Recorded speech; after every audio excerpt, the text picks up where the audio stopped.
think. Oh, what just happened?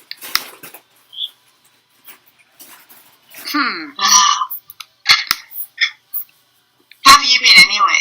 I'm good. How about you? Yeah, I'm okay now. Last week I got the flu. You did? Yeah. That's not And everything that comes with it. So my skin broke out. It's a lot of releasing. There. Well, actually, we could talk about that because it turns out that what was it? Yesterday was a full moon. What? And it was Friday the 13th. Yep, dropped my iPhone. The only Friday the 13th for this year. Good. Yeah. I dropped my iPhone. It shattered. It was pretty sad. Oh no! Did you have to replace it? Yep. Oh no! Oh yeah, Oh, well. it was bad. You have a nice new snazzy phone now.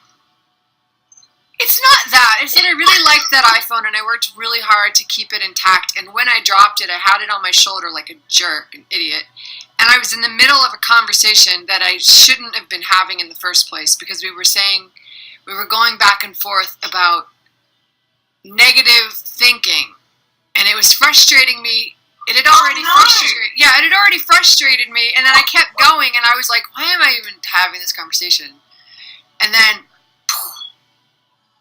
my phone decided to end the conversation for me. I was like, oh, well, there you go. The whole universe just said, this is such a bad idea that we're just going to break your phone.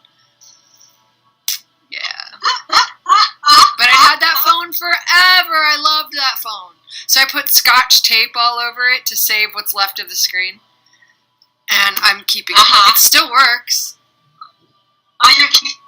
Okay. But you can't read. Want a new phone. You can't read through the shattered glass. Yeah. Ow. Oh, what's this? It says due to poor connection. Oh no, it's fine. Yeah, I can't see you anymore, but I can see me. Your video feed has been temporarily disconnected. What? It's because I was talking about negativity again. See, perfect example. It's like the back, what do you call that? The aftershock is still there. So let's, oh, you're almost there. It's attempting to. Okay. Yeah. Oh. In and out, in and out. That's okay. So maybe, like you said, talk about the energy. Yeah. The more, let's see, 5 years from now, if I wanted to put a meaningful spin on what I've noticed has been going on, it's that everything is coming back so quickly, whereas in the past there used to be lag time for manifestation. I've really noticed that it's become quite instant. So you got to be well aware of, in this moment, what am I putting out? Because it's going to come back really fast and really strong. Yeah. In this moment, like yesterday, I should have just stayed in bed the whole day. And it's odd because you can feel the undercurrent,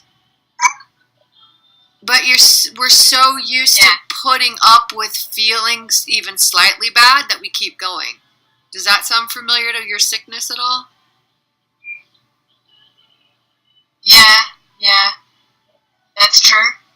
And in fact, all we have to say is the word cough, and someone got she's got my virus as well. but she didn't get hers as bad as me. So. Oh, because she's stronger and younger and has less negative thoughts than you. Exactly. What do you want to talk about? Do you want to talk about, hey, good morning. How are you? I'm great, how are you? Nice to see you. Nice to see you too. Not bad. Bye. Bye.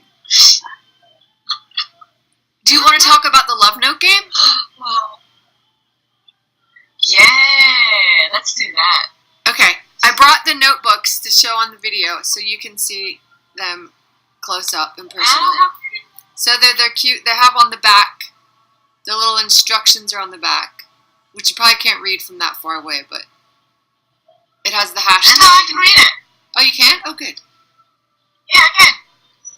So it gives people an idea when you're putting it in your... It's so tempting to just put it on a shelf and not use it, but I wanted to at least show you them, like, what size they are in your hand, how cute they are. Yeah. And also, Talk Up Roger, this is one of my favorites. He did the heart, and I dropped an earth in it, because I always think of the earth as having, her own heartbeat, of course, and that our Does heart... he live around there? What? Does he live around here? Does he live near you? Yeah, he lives a Roger? little bit up north of me. Whoops. So there's this one. So they're so cute. They've got a bunch I of like the pages. rainbow heart. I do too. This is Eli's favorite. I'm sorry the light is so dark. I decided to sit on the floor today. I don't know if I can... I've got another Klingon here. A what? I've got a Klingon in the room with me. Oh, hang on. Well, I can't see you right now. Your video's gone. Oh, okay. Get your video back. Oh, there's the cough. Let's see. Yeah. Ah, that's nice and bright. But for the, let's see, where'd it go? Yeah, so there's the rainbow. I like that one. I did too. And then I love this one. It's a guy and a girl on a I've seen bicycle. that one. Yeah, it's really cute. Sorry the color's not so great. But it'll get real close. It's so cute. It's got little symbols on it. And they're riding a bike. Yeah. And then there's one Together. similar to that that says all you need is love, which is really adorable. Whoops. That's nice. Yeah, that one's kind of cute. And then this one's like a 1970s throwback. Kind of. Oh, yeah. Oh, we should put that light over here. That would be better. Psychedelic one. And then the kitty cat. The kitty cat. I love the kitty. And then what else did we... Oh, and this actually might be my favorite, I'll be honest. I like that one. I'm making the t-shirts for that. And what else did we do? Oh, the last one is a disco one. It's just a music guy playing stuff, and then I dropped a dancing people in. So I'll get those up on the website for fun. Oh, that light's too much. But it's been fun in the sense that it's challenging because you've got to be gutsy enough to just stick a note somewhere. So I was at the grocery store and they have plants out in front, all these displays, and I'd written this little note and I saw an empty pot hole at the basil section. I was like, oh, that's perfect. I'm going to sit it in there. And right as I'm about to do it, the girl comes walking over. I was like, oh, hi. And it's fun because you can... I know! Yeah, I still put it there. Did you manage to put it in? I put it in, yeah. I posted it on Instagram. But after I did it, I just turned to her and I was like, I don't want to see or find it. So I was like, do you have tomatoes? Do you sell tomatoes? She's like, yeah, over here. But people so far have been... there you are. Where'd she go? She went back to breakfast. Oh, she's gone to get breakfast. But people so far have She's gone to get breakfast. shown an interest in wanting to hear about it, but no one's been doing it yet. So that's kind of... But we have gotten some cool followers. There are other people doing similar stuff. Yeah. There's one girl who crochets, and she leaves little crocheted hearts with little notes on them on store shelves. So we have a tribe out there. Oh, cool. Cool. How about... So let's go back to the manifestation happening so quickly, because I've just noticed that if you put something out there,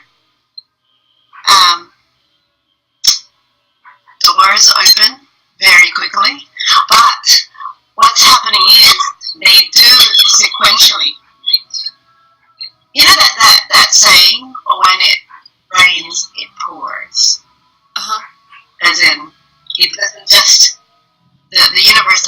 give. The universe keeps giving in a big way. Because I've noticed it happening. I don't want to say anything too much yet because now I feel like it needs to be a surprise. But yeah, it's quite fantastic. It's, you put something out there and all of it is, in the process. I put it out way back. And it's all to do with Prism healing, of course. But what's happening is in the last 3 months, it's slowly building up momentum. And now I've gotten to a point where I'm super busy doing stuff for it after work and on the weekends, and there's a lot of things, there's a lot of activity happening, but the next point now is for me to actually leave my 4-day-a-week job so that I actually get time to do more. That's great. Yeah. So it's kind of really crazy good. But that's what you wanted. I mean, that's the same kind of thing that, like, I'm trying to look at with things that I do is work for someone else, but yet build up spreading light and love and joy and let that support me. Yeah. So that I'm consistent, because it's not that I mind my job. I like my job. It's easy and I like the people I work with, but it's something about that there's a stretch. It's more like a stretch of this energy of physically moving objects and information around versus this energy of calling things into manifestation. And there's a real difference in my experience of, like, getting these adorable little notebooks printed. The guy who did them for me, I had already had another printer that I did a lot of stuff with before, but there was always this minor tension with that printer, and I liked the guy a lot, but I wanted a higher experience in I just had a feeling I could have less tension. So I put it out there to find a printer, not even for this project, and went and met this new printer, and he's operating. I like to move really fast. I like things to manifest, like, because I know they can. I know everything's all lined up, like you said.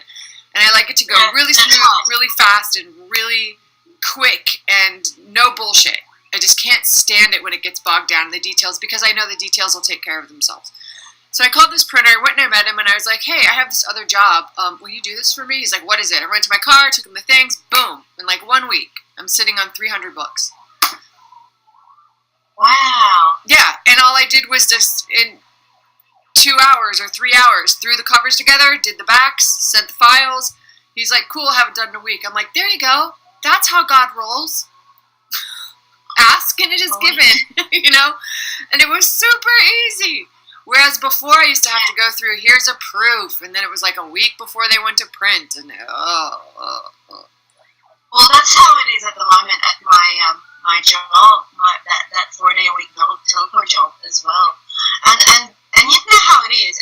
Manifestation is all about where you place your focus on. And that job is very full on. I actually have to place my focus on that. It's been kind of funny because every now and then, while I'm doing that job, I'll get an insight, and the insight says, you gotta write this down on paper now. It's for Prism healing, and if you don't write it down now, it's gonna go away. So I basically have to, I have to tear out a piece of paper from my notebook, excuse myself from a meeting, go into a quiet room, and then write it down really feverishly until I get it all out of my system.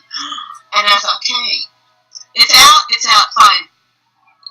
Can I go back to my normal work now? Because I don't want people to notice that I'm not here. I'm doing something else.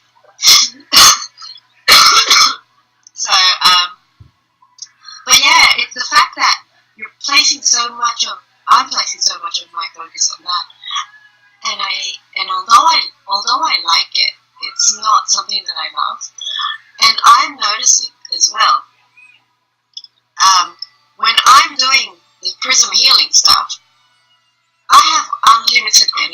I don't get tired. I am, what do you call it? I'm up late. I'm up late.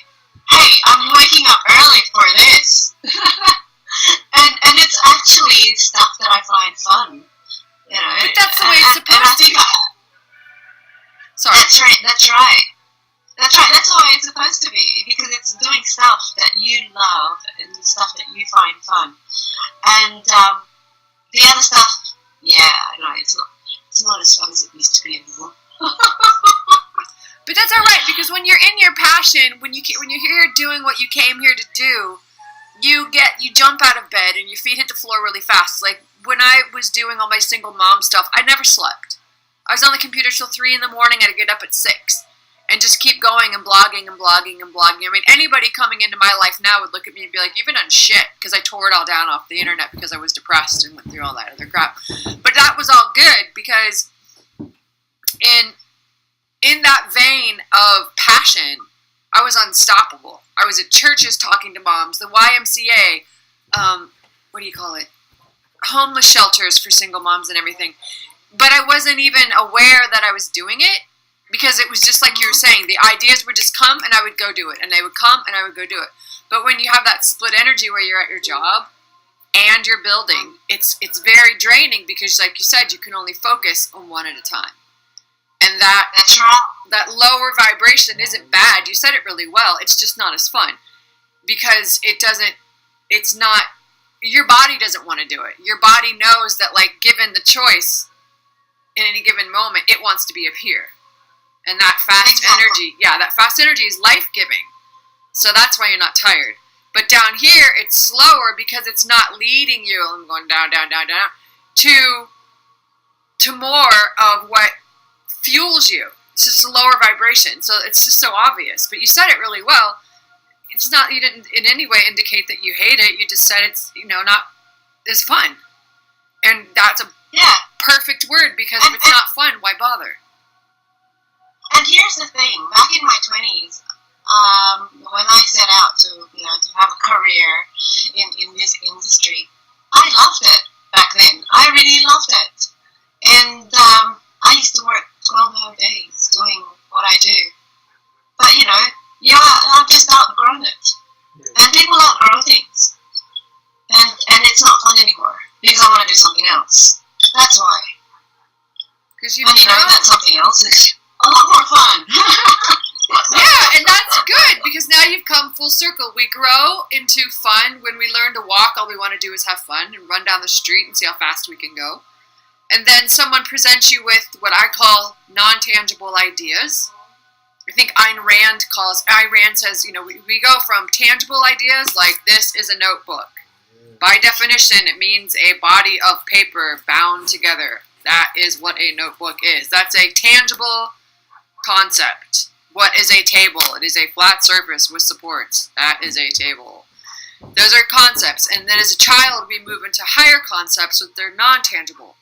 So we talk about things like love. We talk about things like any form of energy, anything like good, bad, equations, mathematics is all a concept, even though you can prove them in tangibles but you go into concepts that aren't, rock solid objects. So the next level is you move into these invisible concepts, and those are just a new challenge, and they're very, very, very fun when they're new. Like going to college is nothing but a shitload of ideas, history and geology, and it's very fun if you find it interesting, but it's not, you can't eat it. It's not a tool so much, it's just something to play with up here. So we go from playing in here to playing in here, and then as we realize how that's all somebody else's stuff, we come kind of back to this, like, but what do I enjoy in my body, right? So let's say you're a basketball star, you don't even give a shit about collegiate ideas, because what's fun for you is very physical. I see from what I'm hearing you say, you're finding this balance between taking the intangible words that you and I talk about all the time, is, the law of attraction and all that stuff, but using the words to point to a physical experience of fun. Exactly. A very personal, healing thing. And we use the words as tools to point to those things, but the experience goes back to your personal sense. Your personal. Yeah, which is, to me, when I hear you talking, it just makes perfect sense because you've now, from my perspective, completed an entire lifetime. Many people don't get to where you are until they're retired or in a sick home, till they realize, like, God, I just did all that. Why did I keep doing that? And they just don't, because they don't take the time to remember they have a choice. Exactly. And here's the thing. Everyone has these limiting beliefs about what, around age, position in life, you know, whatever, what life stage they're in.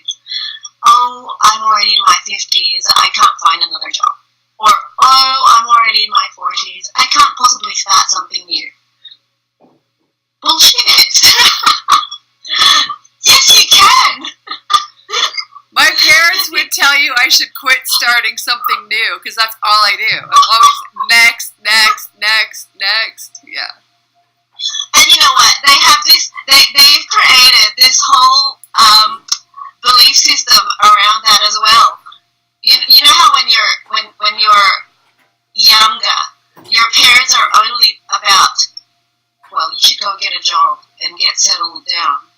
Otherwise, you're not, you know, nothing's ever going to happen or come out of whatever you're meant to be doing because you're not, what do you call it? You're not being consistent. Blah, blah, blah, blah, blah. But really, you know, you see kids. I remember there was a few people that I went to uni with, university. We call it uni. We shorten everything in Australia. What do you call it? And she was a friend who I started doing engineering with, but she really didn't want to do it. She was just doing it because her dad was an engineer, her older brothers were engineers, and she just fell into it because she thought she had no choice. And I just thought, that's really sad. And she had no choice, but she had the ability to do it. Okay. That's awesome! Yes! That's the way you give her bunny ears. Woo! I love it. Yeah, so you know, so she stuck with it for another 2 years before she decided, no, you know what, I do have a choice. I can do something else. And she did nursing, which is really what she wanted to do. But, you know, people get stuck into these things because they get programmed by their environment. And they start to think, no, well, I have to make those people happy instead of making themselves happy. And they come up with it, too. Because it's the path of least resistance. It's the path, you know, to not hurt anyone and to not make yourself vulnerable. Instead of actually trying to find the way into happiness. But yeah, there's a little bit of pain at the beginning. Sometimes. But that's just clearing out old beliefs. That's right. It's like pulling out a thorn, like, ow. But then it's... Yeah. Or a tooth. When it's about to fall out, you pull it, you tie one of those, the teeth to a piece of string and then you just pull it out. After it's out, it's gone. Yeah, you're fine. It's fine. You guys need some MSM, sickies. What's MSM? I'll get it. I'll show you. What's MSM? I'll show you.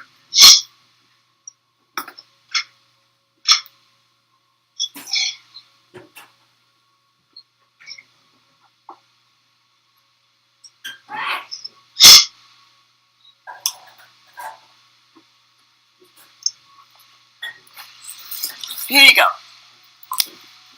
What's that? MSM is a powder.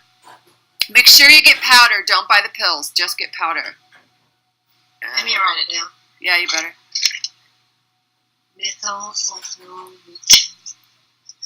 MSM. What does it do? It'll rebuild your entire body from head to toe.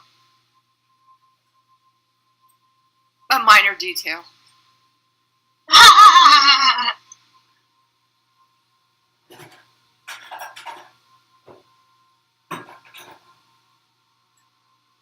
You won't get sick anymore. Really? Yeah. That'd be great. Yeah, I don't get sick anymore. But get the powder. It's a really fine white powder. Comes a little scooper in there. Have your daughter drink it. You can't saturate with it. Like, go write down msm-info.com. Yeah. And that'll give you a one-page overview of everything you need to know about MSM. It will rebuild your body. It will rebuild your joints. It'll regenerate you really fast. But you have to do it every day because you'll pee it out. You know, you have to build up in it so you have the tipping point to where you're at optimum health and you don't fall back. Okay. Yeah, it will work. And you will not get sick anymore. At all. Oh, that would be a dream. Well, from here forward in your life, you've got to stay a step ahead of that. You know, those lower vibrations. You've got to give your body the leading edge energy to stay. Because if you're going to do healing, and you're gonna have to come down here to people that are asking you to bring them up, and even while you're down there telling them, "I don't bring you up, you do," you still got to go down there to tell them. That's true. But I tell you what, just leaving the job that I'm in is going to be a big deal, because that's just additional stress that's going to fall away. Yep. Because I just remember last year when I left that other job, the full-time job, for 3 months I was not working, but I was still, steadily doing stuff, and it was fantastic. It was fantastic. So you're going to be able to do Prism Healing full time now? Ish. I will, but it's not going to earn yet. In the it'll come. I can feel it. Yeah. Okay. It'll come, but it's what's happening is what I'm being told and what I'm tuning into is that because 4 days of my week is spent focused on that other thing, there's no space for new to come in because I've filled it up. Yeah. And I really need to clear up that space for the new stuff to come in. And that's what I'm getting right now. And I think once I leave, it'll just come. So I think it'll be alright. Excellent. Yeah. Good. You're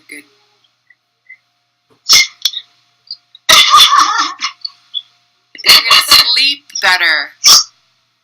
Oh, I'll sleep better. I'll sleep alright. And in the meantime, Greg will just have to support me. You can handle it. You can handle it. Oh, well. Anyway, so yeah. That's right. So yeah, it's the move. It's basically just moving towards what makes me feel better.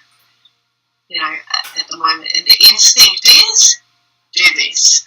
And here's the funny thing. It basically said if you don't leave that job, the other one will just stall and go slower. And the thing is, there's already almost a lot of things lined up behind it. I can't see what they are, but this is what I'm sensing. There's a lot of things lined up behind it that's going to happen. I don't know what it is. I just know what the end game is. And the end game, I know what the end game is. My end game is basically to get me and my family location independent. That's what we want to be. So we're not stuck in a big city anymore. I want to live near the beach.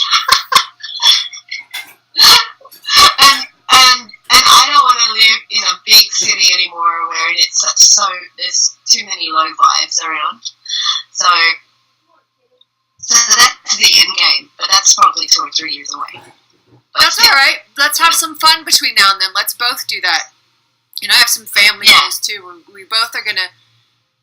I met a mom yesterday, and it was fun to talk to her about, she's from Africa, she's from Guinea, and until she was, I don't know, 20 or something, she had to walk every day to go get water, and you walked every day to go wash the dishes back at the river after you walked to get water to cook dinner, and then you walked the dishes back, and then you walked back with the dishes to have them ready for breakfast the next day. Dirt floors, everything, no TV, no electricity. And so now she lives here. We live in an upper class town in Ohio, of all places. But yeah, it's the best school system in the state. And she talks about how by 10 years old, she trained her kids how to cook, do their own laundry, fold their own laundry, and clean. And she would say to them, hey, look, she had a great point. She said, you can't complain to me because it's all right here in the house. I had to walk to get it's right here. Do it. Do your clothes. And I'm standing there like, oh, my kids are spoiled rotten. I don't know how to do anything. Well, they know how to do enough, but not that much by 10 years old. And so we were talking about, and she's a clean freak. She was anal about her house being perfect, which I've never been, because I grew up in a house where my mom had everything perfect. So I'm the opposite. When I went to college, I didn't know how to do laundry. I didn't know how to cook. I wasn't allowed to touch anything. I didn't know how to do anything. I could put gas in a car, I guess. But now I know how to do a lot of stuff. I know how to do it all. I have to. But I didn't know how to do so many things. So she and I were talking about, I said to her, let's do a YouTube video thing. I told her about you. And she's like, why? I said, because you're married, living in America. Her husband's from Kentucky, which means he's Southern, okay? So he's Southern boy American. Yeehaw! And she's this proper... Yes. And she's this proper African woman from Guinea who's, like, meticulous. And then there's me, who, like, wears overalls and is a single mom and is completely laid back. And basically, I don't even like rules because one minute they work, the next minute they don't. Just be careful and have fun. And I was explaining to her, we were talking about how kids and parents today, I should back up. We were at an outdoor festival. So we're surrounded by all these families in our neighborhood. It was a spring celebration thing. And so they have this food cars and, blow up things for kids to play on. And so we were talking about how older people, the adults, go like this from a head to a body, like, because I say we're drowning in our eyeballs. We're all so consumed by information that we're up to our eyeballs in our iPhones and we're stuffing our faces to almost ignoring our body. Whereas the only people moving quickly at the whole festival were the little kids, like zoom, zoom, zoom. And everyone else was like... It was so funny. She goes, I can't believe you noticed that. I said, I notice it all the time because we were talking about the difference between America and Africa. I said, in Africa, even your grandmothers dance, I bet. She said everybody dances. Everybody stomps their feet. Everybody knows how to get in their body and feel good, right? So I was saying we could do a discussion about just the differences in culture. Anyway, how this plays back into you in the next 3 years is you should have that, because that's almost like a grounding exercise that a lot of people need to know. I know, and I said to her, we need to put it out there because to show that what's cool about her and I, just like you and I, is that we're totally different. But I don't care, you don't care, and she doesn't care. And if we could show more people that you're okay no matter how you do it, people would stop beating up on their kids like, you need to be like this, because this is how it has to be, otherwise people aren't going to like you. You got to stop that shit, right? So here's what I thought was funny. She said, well, why would we do that? I said, well, number one, we could help so many people. From single moms like me who have no money, and I go to the food bank, and I have welfare, and I don't care. I'm doing the best I can with what I have. I know I'm smart. I know who I am. And I know that money doesn't define my value. So that's just ridiculous. Abundance is not defined by dollars. So, then it's temporary anyway. And then I said to her, but think of it this way. In 3 years, 5 years, 10 years, everybody who